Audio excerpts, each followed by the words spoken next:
So my talk for today is, don't be patient.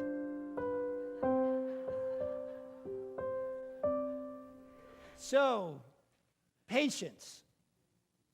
The thing you admire in the guy who's driving behind you, but really hating the person in front of you. And then another one is, what do we want? Patience. When do we want it? Now.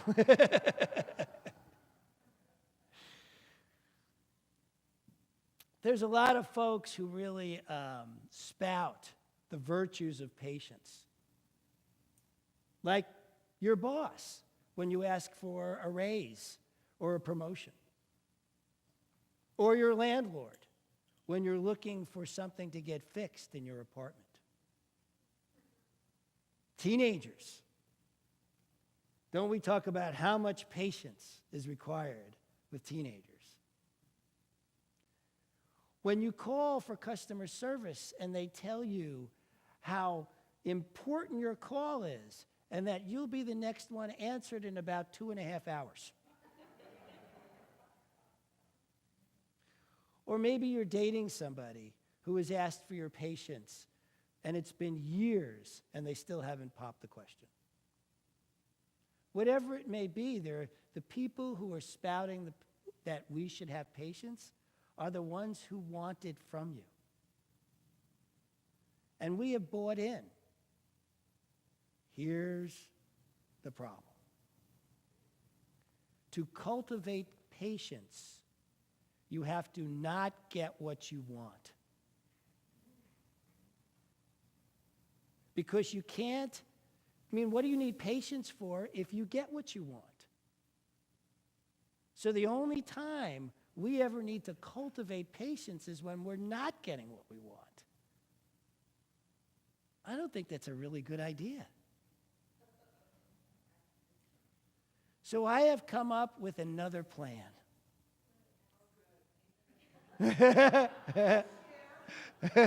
Are you ready? Okay. It's called trust. Now, trust is not the same thing as patience. There are many people who will say what we're about, that's just semantics. But we here are about the power of the word. That's what we are about. And so the difference makes all the difference. So what is it we're trusting in? Well, for starters, one of the big things that's been in my life is time is on my side. If I truly trust that time is on my side, what do I need patience for? The more I trust that time is on my side, the more I am drawing to me what it is that I want in the perfect and right time.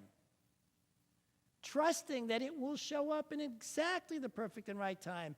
And I can't tell you how many times, I'm sure you all have examples in your own lives of times that you have trusted or haven't trusted, but then after the thing showed up, you went, wow, that was the perfect time for that thing to show up. If it had shown up sooner, that wouldn't have worked.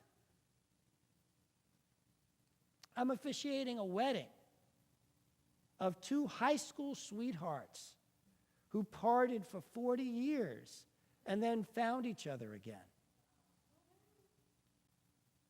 And the thing about that is, it wouldn't have worked back then. Because this is the perfect and right time.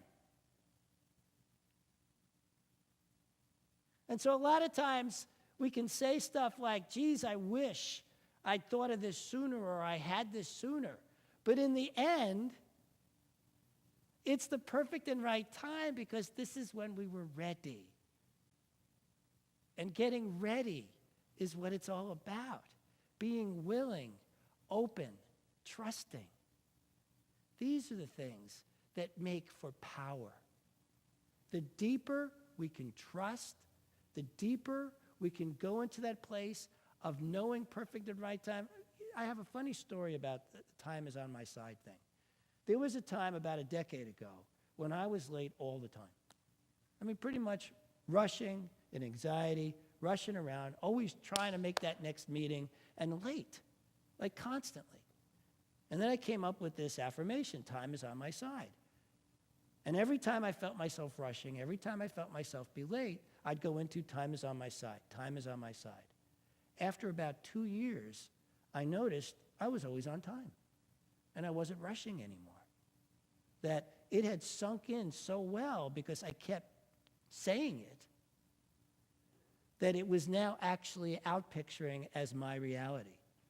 Now, here's the funny part about that is, it took me another 3 years to have the aha that I wasn't applying it to the larger scope of my life, that I was just applying it to meetings, and that actually I needed to apply it to all my big dreams in life. It took 5 years for me to have that sink in, that, oh my God, this is working so well on the little things, this is going to work really well on the big things too. And so I go into this mode of time is on my side about everything in my life. And the changes that happened at that point were so fast and dramatic. Once I sat into that, I couldn't even believe it. The first thing that happened is I recognized that I wanted to be a minister. The next thing that happened is my wife at the time asked for a divorce because she didn't want to be a minister's wife. Now, this was my third divorce. So I realized I had some work to do. So I got myself a cabin in the woods. I think I've mentioned that to you guys before. And I was in that cabin for about 2.5 years doing my inner work. Now, the thing about ministerial school is it was pretty expensive. And when I got divorced, I didn't have a job. I didn't have any money. But I knew that it was mine to do. And so this is where I'm going to take you. I'm going to veer off a little bit on a sidetrack because I want to explain knowing. And then I'm going to get back to my story. Okay? Just telling you this so you know we're about to take a little veer here. Has anybody here ever heard the term counterintuitive? I want you to know that there is no such thing. It doesn't exist. Everything that people are calling counterintuitive isn't. What it is counterinstinctual. Our instinct is that gut reaction we have to things. And our gut only knows one thing, how to keep us safe. And the way it does that is it says, fight, flight, or you're safe. There are many things in life that we do that are counterinstinctual because our instincts are still based on there being a bear chasing us, about to eat us. When actually it's just our boss giving us a dressing down, or our partner and I having an interaction that, we're not so happy with. That instinct to fight or flight comes up. It has nothing to do with intuition. It's important because sometimes there is a bear. If you're walking in the woods and you get a feeling that there's a bear, it's probably a good time to know that that's true. But for most of the time, it's really not the case. And so there's many things, like for instance, turning in the direction of the skid. That came to somebody through their intuition. It wasn't counterintuition. Who would have thought to turn in the direction of the skid as a logical thought? It was an intuitive aha for somebody that then we all took on. But it goes really against your instincts that wants to turn away, right? Do you understand what I'm saying here? So, but because we call things counterintuitive, people get confused about what intuition is and don't realize that your intuition is never counter and never, ever wrong. Your intuition is never wrong. Your instinct sometimes is. This is why feelings can lie, but your intuition doesn't. So how do you know when it's your intuition? Have you ever had a sensation after you did something that turned out fantastic, and the thought you had in your head was, I knew it. I just knew it. Anybody? Anybody have that feeling? That, okay, that's your intuition that you thought about after. So the key is to get into that feeling before, because it's there. That knowing is there. And that kind of knowing is incredible. For those who know what I'm talking about, you know that it feels incredible when your whole being just goes, yes. Now, some people think the intuition also, it's about yes or no. And I'm here to tell you that that's not how it works. It's either a yes or not a yes. Now, sometimes your intuition may say no, but just because it doesn't say no doesn't make it a yes. It's only a yes if your entire being knows it, has that feeling of, I knew it. In terms of the after, except now it's the before. When we have that feeling of, I know it, this is mine to do, that thing is going to work out every single time as long as you don't back down. Which is the next piece. As long as you don't back down. As long as you hang in there with the truth of your yes. Which brings me to my water bottle.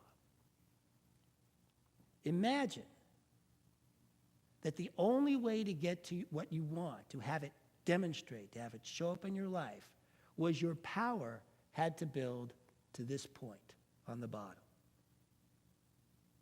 And every time you stood strong in your knowing, it added a little bit more.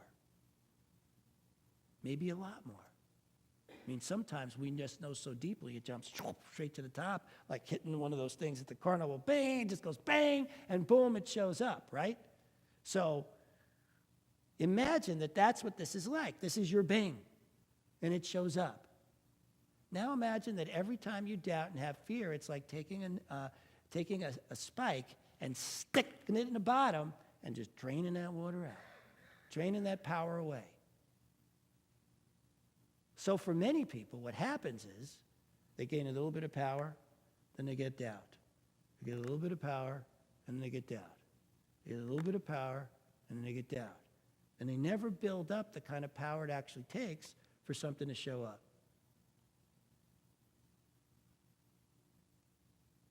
But once you know, you got to hang on to that thing like a life raft. Because for me at least, doubt seeps in. And if I don't want that doubt to take a spike and stick it in my power, then I'm going to have to hold on to that life raft of my knowing. So that's what happened when I was going to ministerial school. I got that yes, that big yes that this was mine to do. And I didn't have the money, and I didn't have the job, but I had this cabin in the woods, and I had my dog. Between my dog and I, we took lots and lots of walks in the woods. And all of a sudden, the phone started ringing, and there was work. And then the phone rang again, and I wound up inheriting money from a relative I didn't even know about. Enough to pay for ministerial school. Out of nowhere. Because I knew. And I stood in that knowing. It's amazing when we stand in that knowing what's really possible.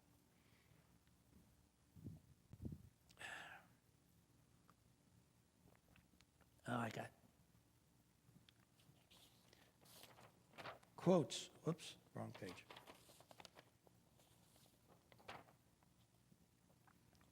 Ernest Holmes tells us a treatment should be given in a calm, expectant manner and with a deep inner conviction of its reality.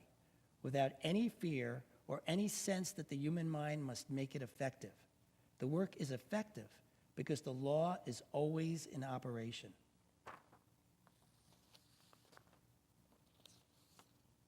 The law is always in operation. Let me tell you a story about some folks I know who use this law incredibly well. They owned a crystal store.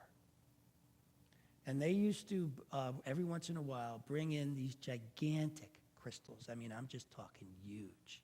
Amethysts, quartz, sometimes other things, but gigantic.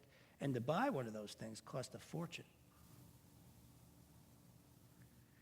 And they always knew they were getting closer to sell it, the more people argued about the price. The more people came in and argued with them that it was way too much money, and if they only lowered the price, somebody would buy it. The more excited they got that it was about to sell. And they were right every time. See, what they did is each time somebody argued, they turned that into a time to add more power by getting excited instead of getting discouraged. And so sure enough, they sold every single one of them. Every time they brought in one of those big ones, they never doubted for a second it would ultimately sell, and they always knew when they were getting close by how much people argued about how expensive it was. That's using power. That's using this teaching with the calm expectancy.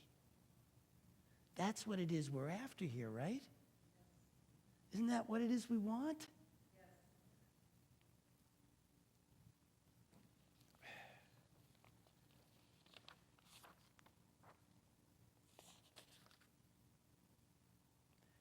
So don't listen to those who say be patient. Do know that time is on your side.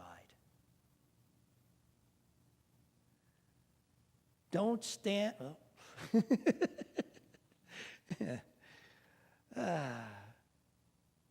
Don't listen to doubt. Don't let anything steal your power. Stop telling your stories. You want to know a great way to have your power just run out and run away? Keep telling the story of why something didn't work out. Every time you do, that bottle's shrinking. Do stand in your future. Do stand in the knowing that that future is here now. This is what's possible in the power of what we can build. Here's what happens. I've got this one other quote from Dr. Holmes. Here we go. Principle is absolute. And insofar as any individual can actually induce within consciousness upon principle a definite, concrete acceptance of the desire, it will manifest, even though every thought on earth had to change to compel it. If it were a bit of information that was needed for the demonstration that only one person on earth knew, and that person was in the center of Africa, the information would be produced. Do you understand what that's saying here? That there is nothing that can get in the way of the inevitability of somebody who can stand in the truth of their ability to create what it is they want in life. This is what's possible for each and every one of us all the time when we are willing to know with calm assurance, in trust, not be patient, but in trust that what we have is the power to create our lives, to have our dreams come true in a way that is absolutely magnificent. Those who have stood in principle long enough know this. I know this. I know some of you know this. And if we work on this together, support each other together to stand in this place, our lives can be out of this world. Thank you. I love you.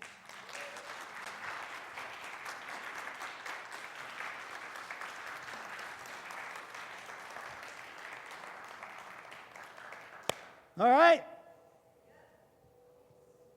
Take out what you're going to give. And remember that what you give multiplies abundantly. The more you give, the more you get back. That's the law. That's how this works. Take it out and hold it in your hand. Because money is nothing more than another energy of power. And we want to own that power even as we give. So unravel whatever it is you're going to give and hold it in your hand. And repeat these words together. God is the source of all supply. Money is God in action. What we give, we receive multiplied abundantly. All that God is, I am. You are the face of God. I hold you in my heart. You are a part of me. You are the face of God. You are the face of God. I hold you in my heart. You are a part of me. You are the face of